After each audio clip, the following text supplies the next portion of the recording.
Hey, you all. Welcome back. We're not going to waste no time. Y'all already know what it is. You see the title of this video. Real Housewives of Atlanta, RHOA Season 13, Episode 7. Let's go ahead and get into it. Skirt.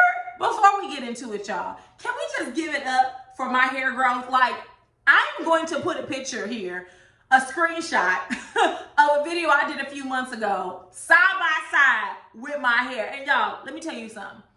I didn't think I was gonna recover from that curly cut. I mean, it was all chopped up. Now, I still got a long way to go, but it has grown out quite a bit. So I am very pleased. So shout out to me. I'm gonna dust my own shoulders off because I've been putting in that work literally with my hair. So that's all I wanted to say. I just want to give myself a little pound the back, just a little pound the back. But we can go ahead and get into Real Housewives of Atlanta. So first, we open with Ralph and Drew. Listen, y'all. There is nothing endearing about Ralph and Drew for me.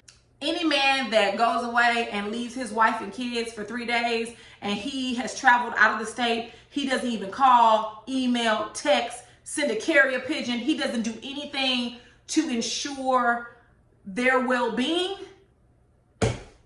I mean, what's left of the marriage? I feel like people, not just men, people will test your boundaries. And if you don't have firm boundaries, this time is 3 days. The next time is 5. Then it's a week. What's next? I'm going to go a month because I need to get my headspace right? No, I'm not here for that. So I don't care how much Miss Drew and Ralph sniggle and giggle. I got my good eye on that goddamn Ralph. Also, you all, last video, I asked how come Drew wasn't around the women more often. And duh, I forgot. Drew had hurt her ankle, her Achilles, and she had a full leg cast. So that's why she wasn't around, because she would be hobbling and wobbling every place, and ain't nobody got time for that. So I'm glad to see that Drew is getting better. But I will say, her being on a scooter made me nervous. I've twisted both of my ankles before. And even when you're healed, you're still not 100% healed. So seeing her trying to put pressure on her leg and get on the scooter just wasn't a bright idea. I mean, every time she moved, I was like, you're going to hurt your other ankle. You're going to hurt it again. You're going to re-hurt yourself. Or re-injure yourself. So I'm glad to see she didn't do that. But what she did do was call all the ladies and invite them to dinner later on that week. And before I get into it, did anybody notice how Ralph was like overperforming when they came for the dinner party? I'll say it for the dinner party, but did y'all notice that? Because I noticed it. The next scene we have is Kenya and LaToya. First of all, I love the top that Kenya had on. You all know one of my favorite colors is Tiffany Robbins egg blue. Not just any blue, but Tiffany Robbins egg blue. It's a trademark color. Look it up. If you've been to Tiffany & Co., that's the color I'm talking about. One of my favorite colors. And Kenya's top was really close and really similar to that color. And also, I live for a dramatic shoulder or arm poof. So I just loved it. We see LaToya show up, and you all, I don't get their relationship. It's strange to me because for all intents and purpose, LaToya made her way onto the show because she knew Candy first. Like, she was posting pictures of Candy for like a year or so before she made it on Real Housewives of Atlanta. So the fact that the storyline is that her and Kenya are almost like besties, it throws me off because they don't know each other. And that's why when Kenya reached down in her purse and gave Toya a bag full of bras and underwear, I just didn't know what to think. And then, of course, LaToya picks it up and sniffs it. I know I'm asking for too much when I ask for class or decorum, but do we really have to sniff the underwear? I think I'm asking for too much. This is reality TV. I'm asking for too much. I mean, what more can I expect? LaToya Forever was a hot mess on YouTube, so she's going to be a hot mess on reality TV. I might as well just go ahead and calibrate to her being a hot mess and stop mentioning it every daggone video. Damn, she a hot mess, sniffing somebody's drawers. I know they're clean. I know it was new, but if it were me, That's something I would give like my best friend or like a close family member. Like, hey, I haven't worn these. I bought them. The tags are still on them. I'm not that size any longer. Here you go. But to give it to somebody I just met a couple of months ago ain't my type of hype. While there, they discussed the transportation arrangements.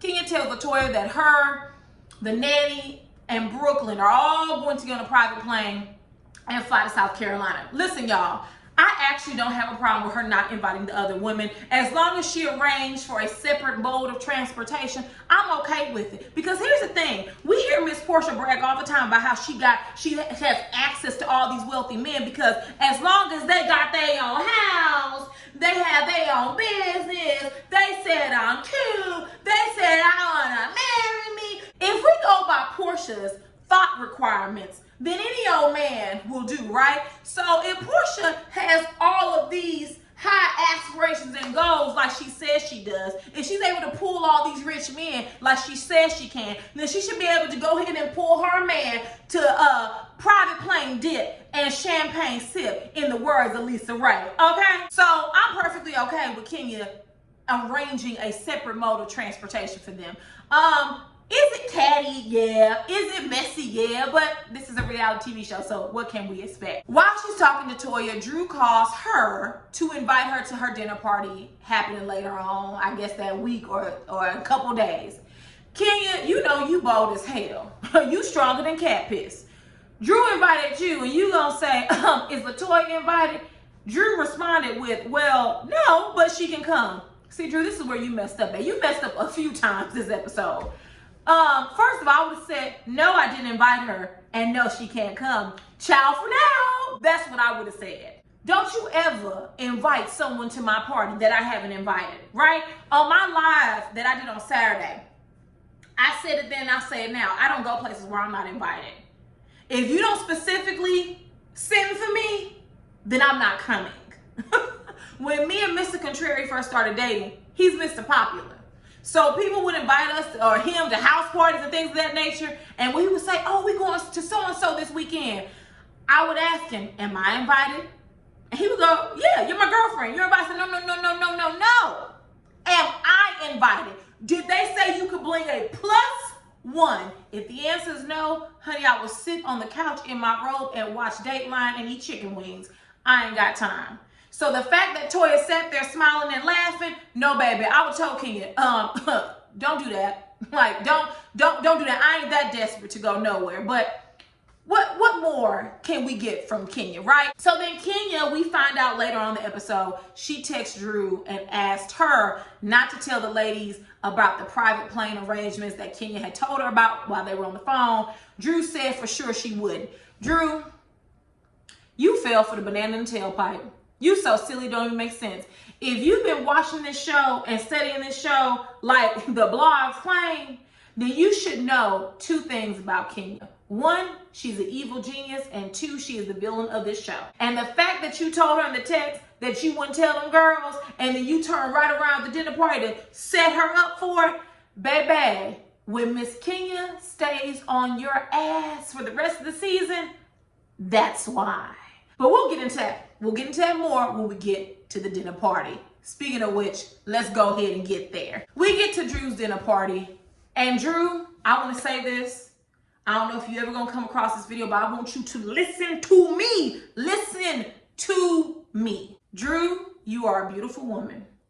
But you need to fire, terminate, do whatever you need to do. Get rid of your hairstylist, your makeup artist, and your clothing stylist, because all three of them are playing around with you. Why did you have on Barney purple eyeshadow from here to here on your eyelids? Why was it not blended? Do we not watch Jackiana? Do we not know Makeup by Shayla? Do you not have access to Portia's makeup artist, Sophia the MUA? I mean, I know you're a new housewife, but I'm sure she got a special going for new housewives. It makes no damn sense that you came on this camera, every single scene thus far, you look toe up from the flow up. You had this ponytail with all these huge lumps and bumps in it, which I love the texture. And in theory, I didn't have a problem with the ponytail. But then you had on pants that had fringe on them. It was too much. Your makeup artist, your hairstylist, and your clothing stylist are supposed to coordinate. What did Michelle Obama teach us? Matter of fact, the next time you get dressed, Drew, look yourself in the mirror and say, self, what would Michelle do? WWMD. And if Michelle wouldn't put on no fringe pants with no purple eyeshadow, then damn it, you don't do it either. Real Housewives is not a new show. When you come on here from day one, you need to bring your A game. You know, I don't think much of Portia.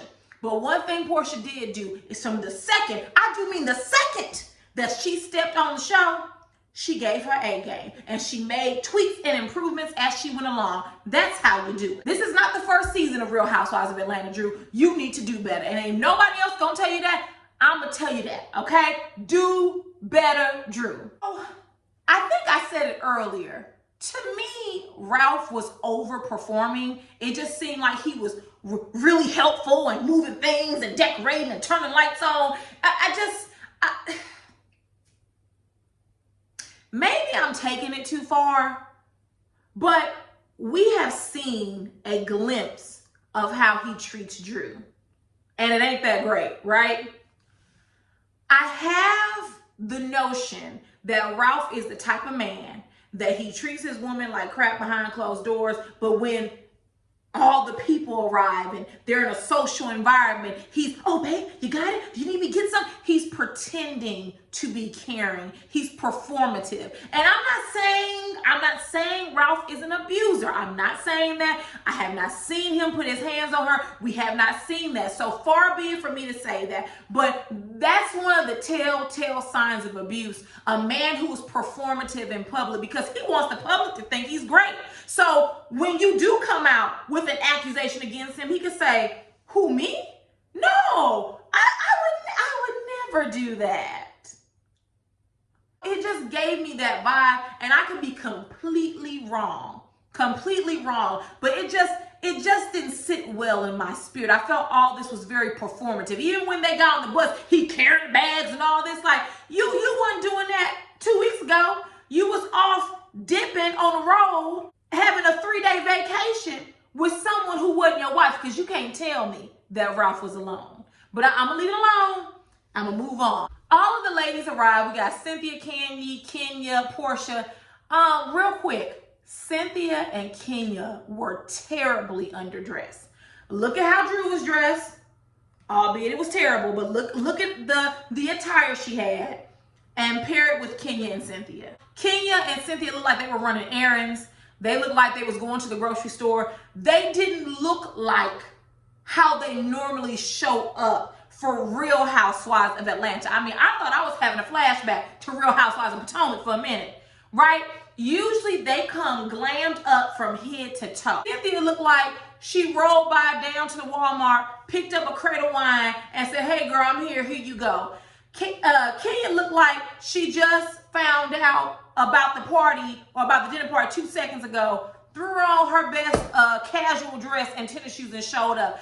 I don't know if it's because Drew is the new girl. I don't know if it's because of the pandemic. I don't know what it is, but I felt that Cynthia and Kenya didn't give it the best they could for Real Housewives of Atlanta. Everybody else looked okay. Nobody was a real stunner, but Cynthia and Kenya were really underdressed. We get to the part where Portia tells Drew that Toya was making fun of her wig, saying the wig was lifting, saying her wig was a hot mess. Here's my question. Was LaToya lying? LaToya didn't lie, right? LaToya is a lot, right? She's a lot, but she didn't lie. Every single scene Drew has been in, her fashions, her hair, and her makeup have been horrible. Now, was it Mean Girl? Yes, it was Mean Girl. It was very Mean Girl. It was very rude, but it wasn't a lie. Now, I know a lot of content creators, y'all gonna have y'all panties in a bunch because Miss Drew in her confessional says, what does LaToya do for a living? The producer said YouTube, She said, oh, is that like a career or something? Now, here's the thing, Drew. You know, it didn't touch me that way, right? I mean, maybe because I don't make any money off YouTube, but it didn't bother me. But this is what I want you to do, Miss Drew. I want you to keep that same energy. Because a lot of your coworkers across all franchises have their own YouTube channel and they're profiting from it. So do me a favor. Don't get some advice from Candy to come on YouTube to spill behind the scenes gossip, to then get on here, make a channel and make money. Drew, the second, and I do mean the second that you do it, they are going to tear you to pieces. So listen, I don't mind that you don't think YouTube is a career, because it ain't none of my business what you think, honestly. This is a show, so I don't really care. What you eat don't make me what, so therefore I don't really care. But make sure that you don't take them fingers and create you a YouTube channel, all right, called Drew Sidora, and start making money, because the girls are going to tear you up, and rightfully so. Also, listen, Drew, I know you say you're from Hollywood, but we've seen you on a sprinkle of some shows. And currently, I think you're on BET or whatever. I would be willing to bet my last dollar that LaToya Forever made more money on YouTube the past 2 years than you've made in the past 5. I'm almost willing to bet that. BET, they ain't paying nothing. I mean, I saw what they did to the show Sisters. They had bad hair and makeup. Honey, what money does BET have for you all? So you can't convince me that BET just paying you all this money. You just can't convince me. So you might want to keep it cute and put it on mute. We get to them actually moving in, and Shelf Love has cooked them a multi-course meal, right? So they start talking about the trip. I forgot who brought it up. I think it was Drew or Kenya. Either way, I think it was Kenya, because she tells them that basically her and LaToya are going to go ahead of them. Drew says, oh, okay, so how you get there? Are we all getting the Sprinter van? And Kenya, says no. And she's like, oh, so are you taking a Sprinter van? Or how you getting there? Drew, you fell hook, line, and sinker. That's exactly what Kenya wanted you to do. And when she sent you that text message earlier, she was testing you to see how stupid you were. And you failed the test. So get prepared, because Kenya is going to be on your tail the entire season. Kenya is an evil genius. She's strategic, and she's the villain of the show. You should have known better than to sit there and try to call her out. That's what Kenya wanted. That was no accident. She literally did that on purpose. And you, obviously not brushed up on your Real Housewives of Atlanta history, fell for it. Good luck, because Kenya gonna be on your ass, baby. By the way, did anyone notice how Portia, when she first came into the house and when she left the house, that she was giving Ralph this grandma tap hug, which I appreciated, because the last thing anybody wants is to be accused of trying to flirt with someone's husband. And I didn't understand why the producers asked her in her one-on-one what she felt about Ralph, like was he attractive? And here goes the thing. Portia says, I don't know, that's Kenya's lane. They cut to Kenya. Kenya's gonna say, well, I thought he was pretty attractive. Kenya, we've already been down this road with you. Leave the husbands alone. Because when Phaedra had your back up against the wall, you didn't even come out swinging. So leave it alone. We don't want to go through this again. We don't want to go through husband gate. Please, just say they husband ugly if you want to, but please don't giggle and smile and say they attractive. Oh my God, I'm having flashbacks. Please, Kenya, stay far away from that topic. Next, we see them leaving or preparing to leave for South Carolina. Y'all, once again, Drew's wig. What is going on, y'all? Like, what is going on? Like, can y'all tell me? Like, Drew, girl, you killing me with these wigs. My goodness. I'm not gonna stay on Drew. I'm gonna move on to the next scene, because it's not gonna get better none this season. It's wishful thinking. It's wishful thinking. So let me move on. All the girls are supposed to meet at Candy's house. Surprisingly, Candy, Portia, and Shamia are on time. Like, Candy's ready. She's just holding her baby, right?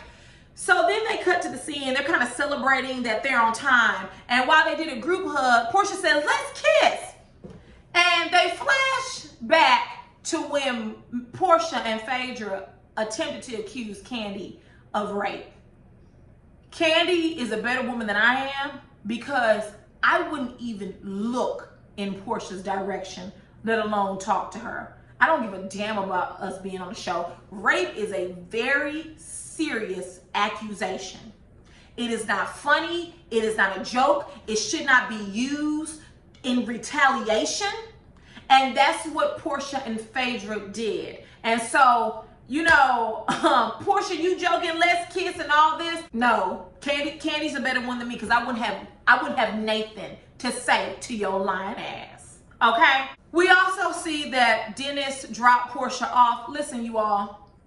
The writing's on the wall. It's none of our business what Portia does in her bedroom. It's none of our business, but the writing's on the wall. This relationship is a lot closer than what Portia would like to have us think. But whatever she want to say, I really don't care. We cut to Kenya and LaToya. They ain't doing nothing. They getting on the plane, having a good time. Kenya decides to tell Toya about Portia telling Drew what Toya said. And you know, Toya had the nerve to say, Portia is so extra. Girl, you said it. And that's the LaToya forever that I know. Okay, to throw the rock and hide her hand. So I'm happy that she's making her arrival finally, because that's the LaToya forever that we know. Okay, hot mess here on YouTube. Throw the rock, hide her hand, blame everybody else. To get to the beach house in South Carolina, I do appreciate that they assigned rooms because I got tired of the ladies running and jumping and diving into rooms as if we were on Game of Thrones or, you know, we was in Mortal Kombat. Finish her. Like, I got real tired of that. So I'm happy that Bravo took the cue from the audience and she just went ahead and assigned rooms. I also did not have an issue with Kenya giving Marlo the worst room because her and Marlo aren't friends. Marlo literally just accosted her in the last episode talking about her booty implants. I mean, Marlo wasn't lying. She ain't lying, but they're not friends. They're not even frenemies. They don't like each other. And why is Marlo here? Why is she here? Nene ain't hard no more, so back to the ghetto you go. The beach house is nice enough, whatever. We cut back to the bus, and y'all, how many times we gonna discuss threesomes? It seems like every trip, these women discuss the same topics over and over and over again. Well, even before we got to the threesomes, Kandi gonna grill Portia about her and Dennis, and Portia just smiling like a Cheshire cat. We already know what it is. It ain't none of our business, but we already know what it is. Her and Dennis fooling around somehow, somewhere, someplace. I don't care what Portia says. And then Tanya, y'all, I like Tanya, but she gives some of the worst relationship advice. I mean, but what relationship advice can you take from a woman who is engaged to a man for how long? 10 years, 8 years, 5 years, whatever it is, it's been too long. And Paul and her have plenty of money. So if they wanted to, they can go down to the courthouse at any time they want to and get married. They don't have to have a huge ceremony, anything like that. She runs around calling Paul her husband, but there aren't any legally binding documents that say she is, right? Tanya's the last person I would take advice from, whether it's relationship advice or relationship encouragement, because here she go, Portia talking about how Dennis is admitting that he was mad at her for her kicking him out, which I would have kicked you out too. You cheated on me while I was pregnant. Like, who does that besides the scum of the earth? And here goes Tanya with the bad advice. Oh my God, I mean, that shows that he's really doing the work. Tanya, Dennis ain't did no damn work. He literally is telling Portia that he's mad at her because she's mad at him because he cheated and she kicked him out. What type of toxic mess is that? And here go Tanya cheering it on. I like Tanya, but stay away from the relationship advice, okay? Then we move on to the threesomes. Y'all, I love how they start going around asking people who did it. And Tanya says, I'm not going to answer the question. It's always the pure polys. It's always the ones that you think are innocent that's doing all these tricks and flips and dips. All right, that doesn't surprise me. She has been with Paul for how many years? 5, 8, 10 years? I can't remember. She's been with him for a long time, and he proposed to her. But you're telling me in 5, 8, 10 years that they haven't gone down to the courthouse? It doesn't surprise me. So she cannot answer the question all she wants to. That's just a yes. We get to Kandi, who says that when her and Todd bring participants to the bedroom, that they have to sign an NDA. So here's the thing. I know that Kandi doesn't drink, but I would imagine that a lot of these activities, if we will, occur after someone's been drinking, after they've been out, you know, engaging in all types of alcohol and possibly drugs. So one, it disturbs me that Kandi has a stack of NDAs ready to go at any minute because of her and Todd's sexual life. But then two, please tell me you don't have people signing these documents under the influence, Kandi. Please tell me that ain't true. Please tell me. Because this is what happens when you run your mouth too much. Kandi stay talking about her and Todd's bedroom business. And sometimes, Kandi, it might behoove you to keep your bedroom business in your business and stop talking about it, because all types of red flags for me raised. And I'm not saying that she's attempting to assault people. What I'm saying is that you shouldn't have people signing legal documents when they're inebriated and intoxicated and high. We end the episode with Marla looking on social media and finding out that Kenya has brought Brooklyn with her. So y'all, here's the thing, y'all. Here's the thing.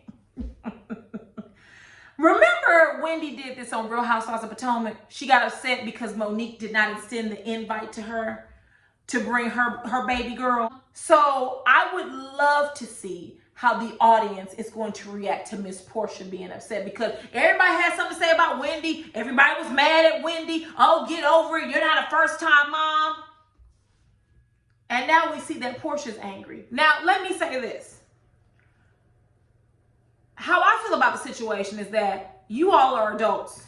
If you want to bring your children, open up your mouth and ask the host of the trip, do you mind if I bring my child? Right? Either they'll say yay or nay, right? And honestly, Portia, you know, since you're the big boss in charge, you can just bring them if you want to and not care, because it's not like you and Kenya are really friends. I don't understand why Portia's upset, because I don't see Portia chomping at the bit to bring PJ with her. I'm not saying she's a bad mom. I'm just saying that you guys know that there's a group trip every year, maybe even 2 or 3 group trips, right? And you know that usually they aren't family friendly. They're usually girl trips, right? So why are you angry knowing that this is the run of the show? Like, this is how it usually happens. I just don't find that Portia would be pressed. However, I will say this, because I said it with Real Housewives of Potomac, I'm going to say it now. If Kenya was going to bring her daughter, she should have extended the invite. If Kenya did not extend the invite to the other moms, that's very selfish, because just like you want to bring Brooklyn with you, or maybe she has to, now that I think about it, because Mark won't let her do anything else, right? But if you want to bring Brooklyn with you, then you should have at least extended the option to the other women. However, I will say, I would not want to bring my baby on any trip for Real Housewives of Atlanta or any Real Housewives show. I just don't want to put my child in that type of toxic environment. So I don't get the big deal, especially with Real Housewives of Atlanta. That was Wendy's first season. Portia, you ain't new to this, you true to this. Okay, y'all, that is it. I don't have anything else. We warming up, you all. We're warming up. It wasn't a bad episode. It was better than the last 6. So good for Real Housewives of Atlanta. With that, I will see you all later. Bye-bye. Bye, y'all.